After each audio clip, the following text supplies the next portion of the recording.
Friends, in this video, I will solve some problems on series circuit. In my previous video, I had explained the series circuit in details where I have explained some parameters, that is voltage, current and resistances and everything. Okay, if you haven't seen this video, please click here on the I button, or you can see the link in the description.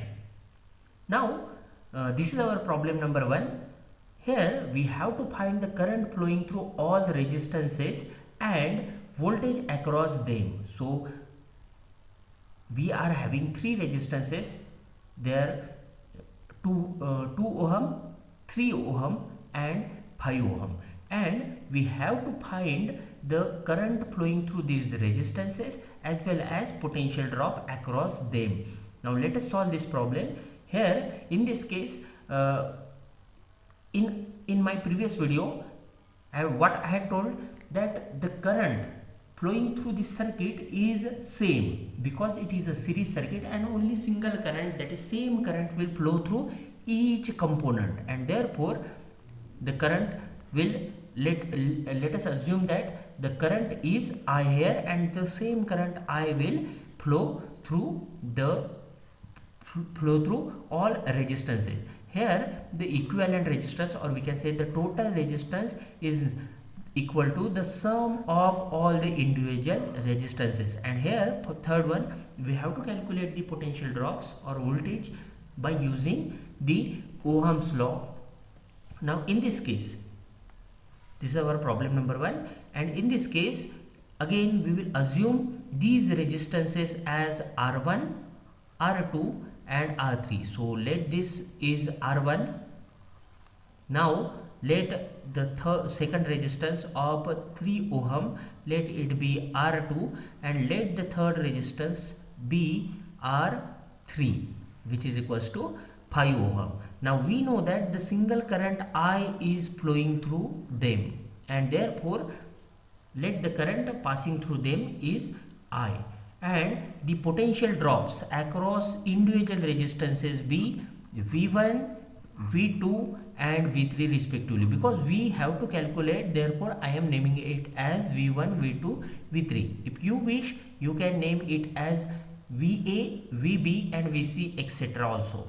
Okay, so in this case the equivalent resistance is given by sum of all these resistances, that is R is equals to R1 plus R2 plus R3, and therefore R will be equal to, here it is 2 ohm plus 3 ohm plus 5 ohm, which is equals to 10 ohm. Therefore the total resistance, or you can say that equivalent resistance, is 10 ohm in this case.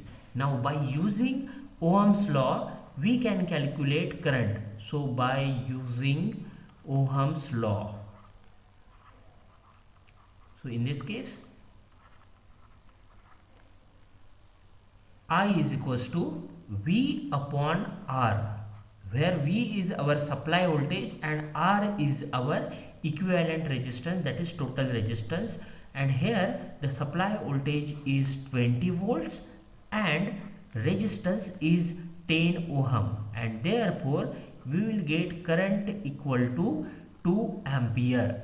Now note that we have to find the we need to find the current flowing through all resistances, and therefore the current flowing through all resistances is 2 ampere.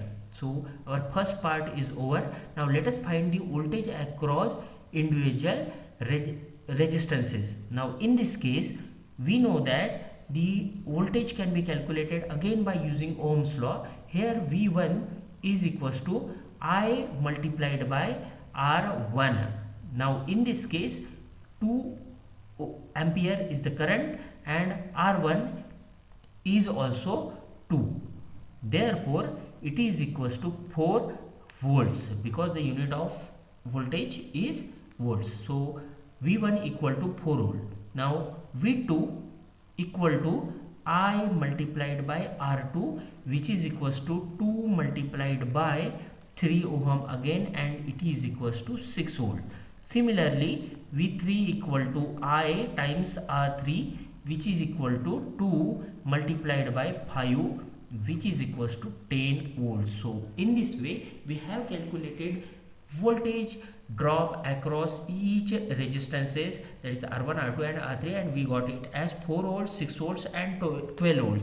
What we have learned in series circuit, that the sum of potential drops across each resistance is equal to supply voltage. So you can calculate here that 4 plus 6 is equals to 10 plus 10 equal to 20 volt, which is nothing but the supply voltage. So in this way we have calculated these parameters here. Now let us solve one more problem here. Now in this case we have to find the value of resistance R3.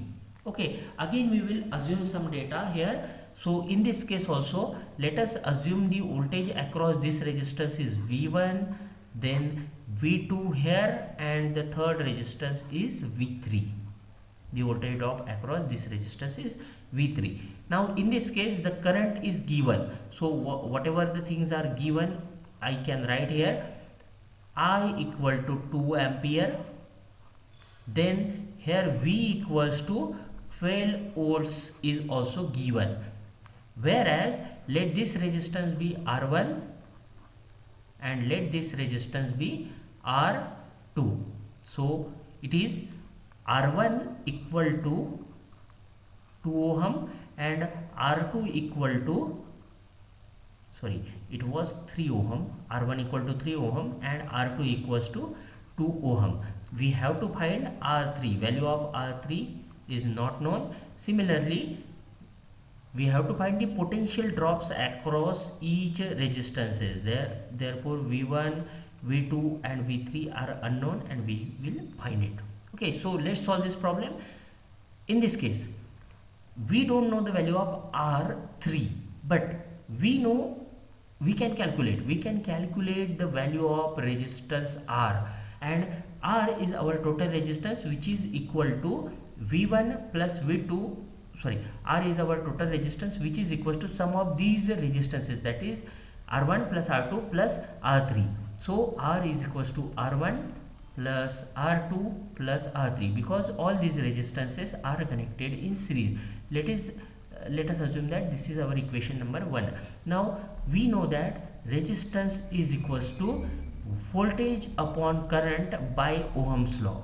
Now in this case voltage is 12 volts and current is given as 2 ampere, therefore the total resistance will be 6 ohm. Now putting this value in our equation we will get here 6 ohm. So equation 1 will imply 6 is equals to value of R1 is 3 ohm plus R2 is 2 ohm plus R3 is unknown. Therefore R3 will be equal to, this is 6 and this plus 5 will be taken on the left hand side, will be negative, and therefore R3 equal to 1 ohm. So this is the value of R3 and we have calculated it. Now let us find the potential drops across each resistances, and it is very simple, that is V1 equals to I multiplied by R1, I into R1.